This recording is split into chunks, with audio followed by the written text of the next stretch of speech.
Let's see if you can spot my hacky nonsense. So go on, look at the front. This video is about the headlight repair. Can you see it?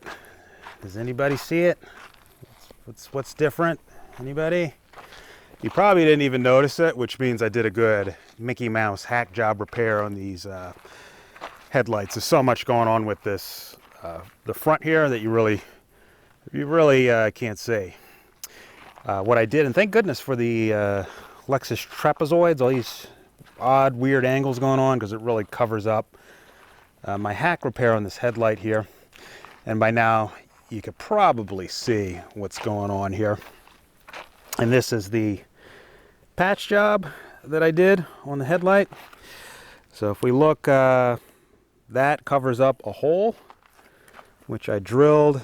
So I went down in here. The piece of fake fiber carbon popped off here, and it sat itself down in here and proceeded to make a wear mark. Hard to see, but where my finger is here and down in here was wearing, and it was covering up this, you know, L-shaped running light. And so this is the piece in question, this fake carbon fiber right there. Popped loose, went down, and so that's the fix. And I'll come in closer here in a second, but the goal here was to make it functional.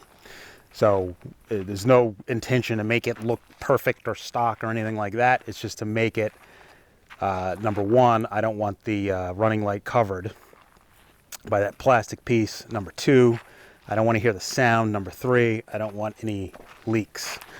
So it's essentially what I did was cut a small access hole into the clear plastic here. So I don't know, about a ½ an inch wide, so kind of like that underneath this piece here. And I took a wire with a hook in it and fished it in here. And so it's just a regular piece of you know, electrical wire that's, I don't know, 2 feet long. Bent it and hooked it, and then started yanking and pulling that piece out until it came out. And then there's a bunch of Permatex Right stuff under here, and these screws, which are the same screws that are all along the bumper down here. So you can see, kind of ties in to this bumper. No, I don't recommend this bumper, so I'm not even going to mention its name.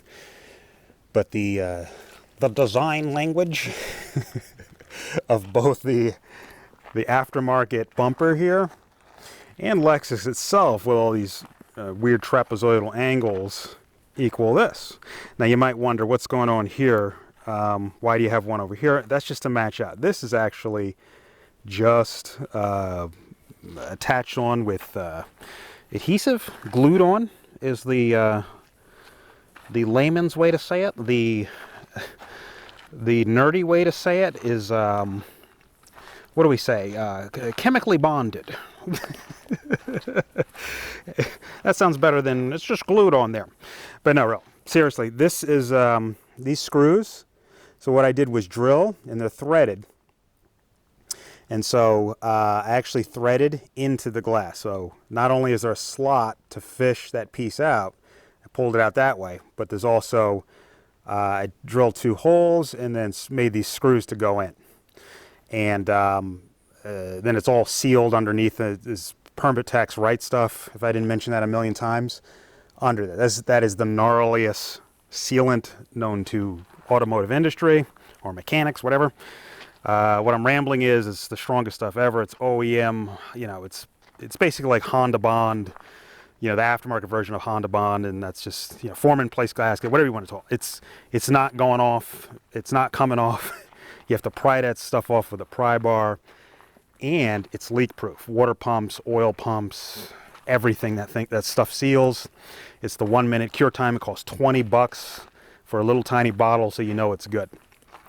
And so it all, and the hood deflector nonsense, all this nonsense, it all blends in, you know.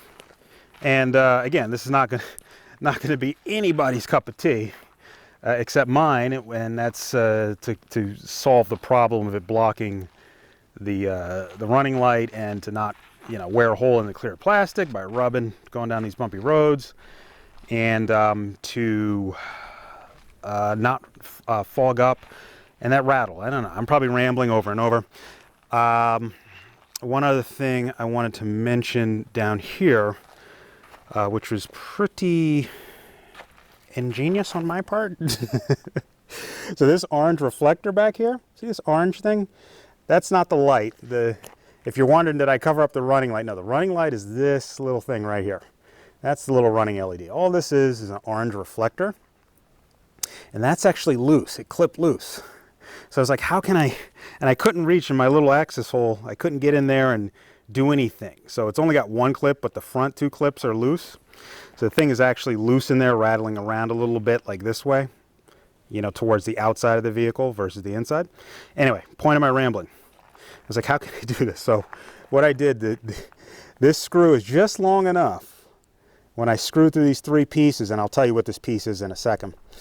When I screwed through this, I made sure the length of that bolt, or screw, whatever you want to call it, but it's just a bolt, it's a flat on the other side. It's just long enough to when I screwed it down, it actually wedged that in. So it actually kind of gave it a pressure fit or like a set screw action, so that orange piece doesn't wobble anymore or rattle. I'm so proud of myself by figuring that out. Mickey Mouse, yes, but no rattle. So I'm happy. So all in all, when you take into the account of the angles of this whole thing, you know, look at the, you know, what is slider, rock sliders, right? All the trapezoidal angles going on, the hack job of a bumper,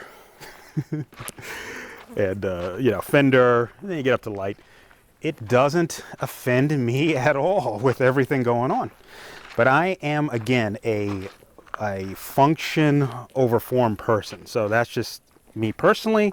This is not going to be, of course, anybody's cup of tea, unless, again, you're like me and it's function over form.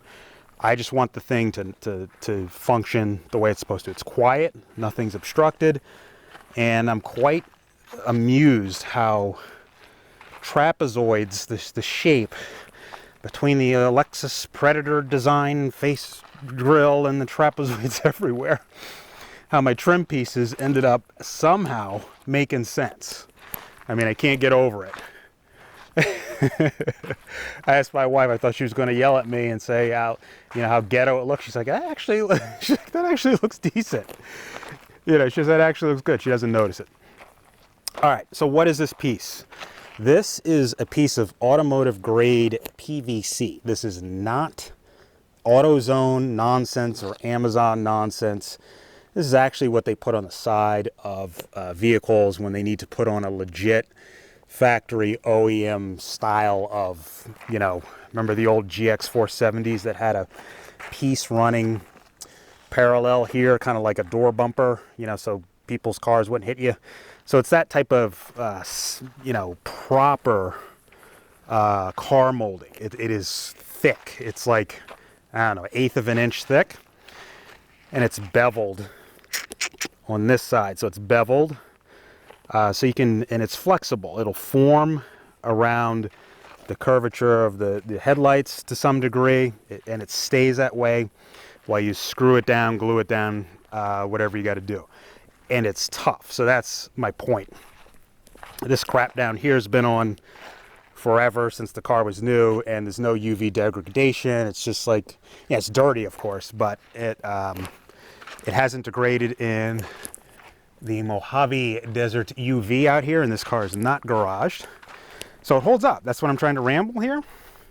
And so you can see down there it's dirty, here it's brand new, and I don't care about dirt. If you watch this channel, you know that. I just, again, function over form. But all in all, once it's on there, and this is not screwed in. These are just, I just grinded down the bottom end of these screws, so this doesn't screw through, that's just glued on. But it's ready, and it's ready to go in case this fake carbon fiber piece decides to pop out and wedge itself down there like the other side did. So in that case, all I'd have to do is undo this, drill an access hole, fish that out, blah, blah, blah, do the same thing on the other side, put it back on, good to go. Point is, I'm happy with this hack job, and you got to do what you got to do when you're off-road, and you're living off-road for real, or you go off-road for real. So keep that in mind. That's probably why they call these things rigs. I know it's a kind of a cringe word, but I'm sure that terminology, rig, came from having to rig stuff up. And what you're looking at here is rigging something up. I rigged something up that solved a problem, because these headlights are $1,700 to $2,200. And of course, it makes no practical sense to replace it just to get a piece of plastic trim out that's probably going to, you know, if I were to replace it, it would just fail in the same way again. So you got to rig it up. And I think that's where the name came from, rig. So, yeah. Anyway, if you found this video amusing, helpful, or entertaining, please remember to like and subscribe. Thank you, and have a great, great day.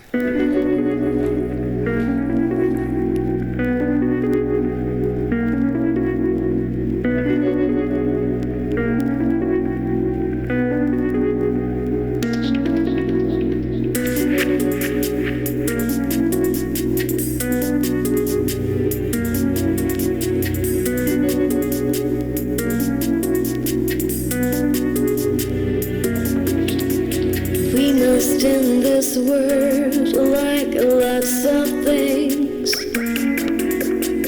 to know at last what we like the most. Women, horses, bay trees and roses, sweet ocean's games. We must tremble underfoot to stop and down the flowers. We must often cry, say many goodbyes, and the heart persists to speak alone, and the effect that leaves shall best a cozy. Sweet ocean's games.